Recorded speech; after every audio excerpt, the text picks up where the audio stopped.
Hello बच्चों, कैसे हैं आप। मैं अमरीश सैनी। देखिए, आज हम करेंगे 12th class physics chapter number first. इसमें कुछ हमारा हो चुका था और ये कुछ आगे का टॉपिक है। इस टॉपिक का नाम है विद्युत बल रेखाएं। विद्युत बल रेखाएं या विद्युत क्षेत्र रेखाएं, है ना। ठीक है, इसको हम क्या करेंगे, समझेंगे क्या होता है। समझिए जरा। विद्युत बल रेखाएं विद्युत क्षेत्र में खींचा गया वह काल्पनिक वक्र होता है जिस पर मुक्त धनावेश गति करता है। ठीक है ना, जिस पर या जिसमें मुक्त धनावेश गति करता है। विद्युत बल रेखा के किसी भी बिंदु पर खींची गई स्पर्श रेखा उस बिंदु पर विद्युत क्षेत्र की दिशा प्रदर्शित करती है। विद्युत क्षेत्र का निरूपण विद्युत बल रेखाओं के द्वारा ही किया जाता है। तो बेटा, इसमें देखना जरा क्या है।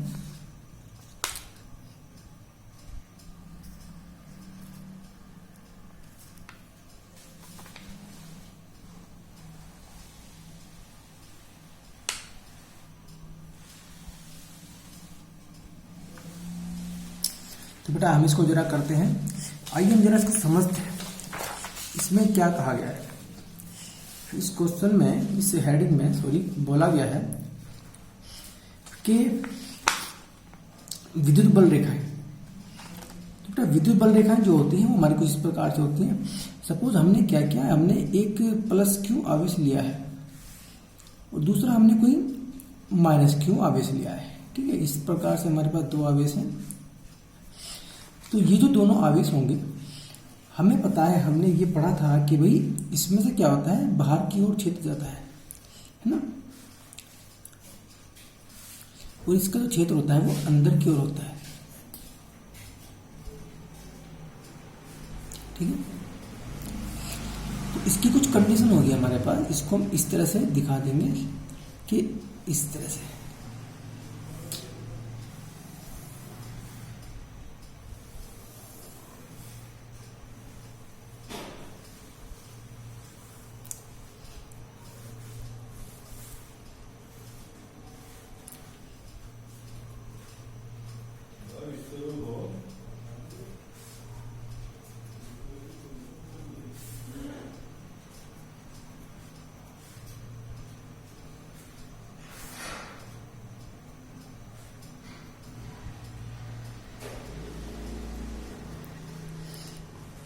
बेटा, इसका मतलब है कि इससे जो बल रेखाएं निकलती हैं, चुंबकीय क्षेत्र जो निकलता है, उसकी जो रेखाएं होंगी इस क्षेत्र की, प्लस क्यू आवेश के कारण जो क्षेत्र होगा उसकी जो रेखाएं होंगी वो माइनस क्यू आवेश की ओर आएंगी।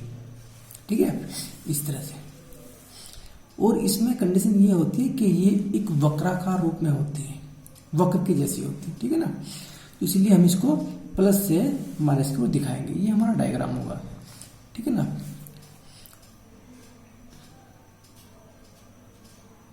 इस प्रकार हम इसको कर सकते हैं। तो आइए जरा हम इसको अच्छी तरह से बुक में समझ लेते हैं कि बुक में इसको किस तरह दिया हुआ है। एनसीईआरटी में देखिए, इसमें कहा गया है कि भाई यदि 0 से बड़ा क्यू का मान होगा, क्यू का मतलब वही आवेश है ना, क्यू की जो वैल्यू होगी, यदि क्यू प्लस में होगा यानी कि 0 से बड़ा होगा, तो इसमें क्यू यहाँ पर हमारा होगा, इसके बाहर की ओर हम क्षेत्र को दिखाएंगे, है ना। ये नजर आ रहा है ना बेटा, ये बाहर की ओर हम इसको दिखाएंगे। ठीक है ना। इसके बाद अगर हमारे पास क्यू माइनस में है ना, क्यू की जो वैल्यू है, क्यू का जो मान है वो 0 से कम है, तो इस तरह से हम क्या दिखाएंगे, इस आवेश की ओर क्षेत्र को दिखाएंगे। ठीक है ना, इस तरह से। ठीक है ना। फिर हमारे पास आगे डायग्राम है कि अगर कंडीशन ऐसी हो कि दोनों ही आवेश सेम हो, एक जैसे हो, है ना, तो तब क्या हो, जैसे कि हमारे पास ये प्लस वाला है, तो इसमें क्या हो रहा है देखिएगा, यहाँ से ये ऐसे बाहर जा रहा है कि बाहर की ओर है ना, बाहर की ओर, ये भी बाहर की ओर जा रहा है ना। तो इसमें कुछ डायग्राम हमारा इस तरह से बनेगा, ठीक है। अगर फिर वही कंडीशन है, अगर हमारे पास जो हमने अभी भी आपको बताया डायग्राम बना करके, अगर हमारे पास दोनों विषम आवेश हों, अलग अलग आवेश हों, तो क्या करेंगे, उसमें हम इस तरह से डायग्राम दिखाएंगे, ठीक है ना, इस तरह से। तो बेटा ये डायग्राम आपको उतार लेने हैं, है ना, थ्योरी वो उतारनी है जो मैंने अभी दिखाई है तुम्हें, और ये आपको डायग्राम उतार लेना है, ठीक है ना। इसको अच्छी तरह से हम समझ लेंगे, देख लेंगे क्या है कैसे है ना।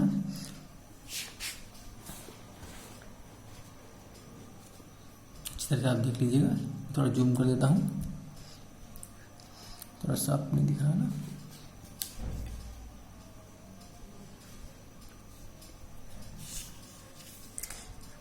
तो इस तरह से हम जो है इसका, ठीक है बेटा। तो बेटा इसके बाद हम करते हैं, देखिए एक हमारे पास टॉपिक है विद्युत क्षेत्र रेखाओं की विशेषताएं, ये हेडिंग है ना।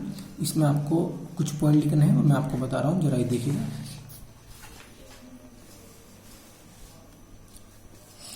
पहला पॉइंट है क्षेत्र, ये फर्स्ट पॉइंट है, क्षेत्र रेखाएं धनावेश से आरंभ होकर ऋणावेश पर समाप्त होती हैं, ठीक है। फर्स्ट पॉइंट आपका यहाँ तक होगा। सेकंड पॉइंट होगा किसी आवेश मुक्त क्षेत्र में क्षेत्र रेखाओं को ऐसे अंतक वक्र माना जा सकता है जो कहीं नहीं टूटते। इसका मतलब यह है कि जो हमने वक्र बनाए थे ना, इसमें ये जो हमारे पास एक कंडीशन है, ये कभी टूटते नहीं है ना। ये इस तरह से हमारे पास इस तरह ये लचीले होते हैं और ये टूटते नहीं है, ऐसे बीच में कहीं ये ब्रेक नहीं होंगे, ठीक है ना, ऐसे ही चलते रहेंगे।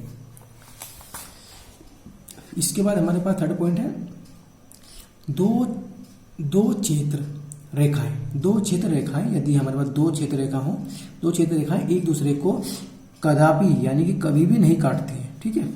थर्ड पॉइंट है, इतना ही करना है इसमें। फोर्थ पॉइंट है स्थिर विद्युत क्षेत्र रेखाएं बंद लूप नहीं बनाती हैं, ठीक है।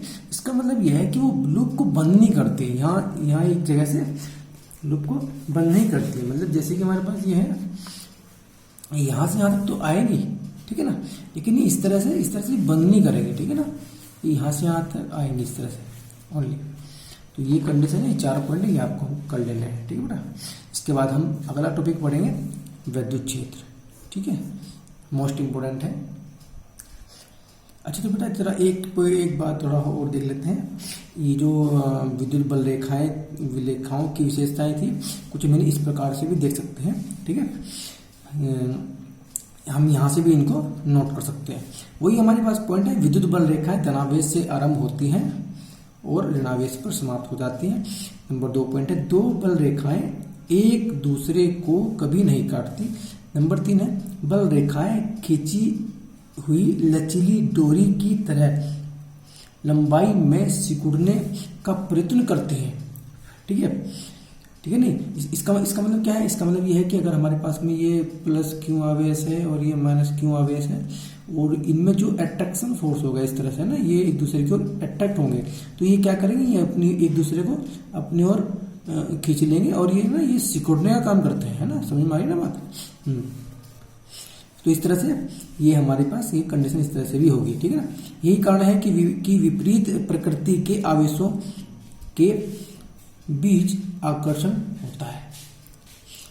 दूसरी बात है, फोर्थ पॉइंट हमारे पास, बल रेखाएं अपनी लंबाई की लंबवत दिशा में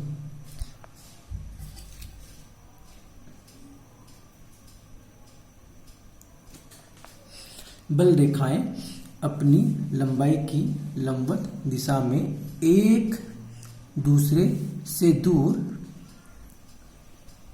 हटने का प्रयत्न करती है।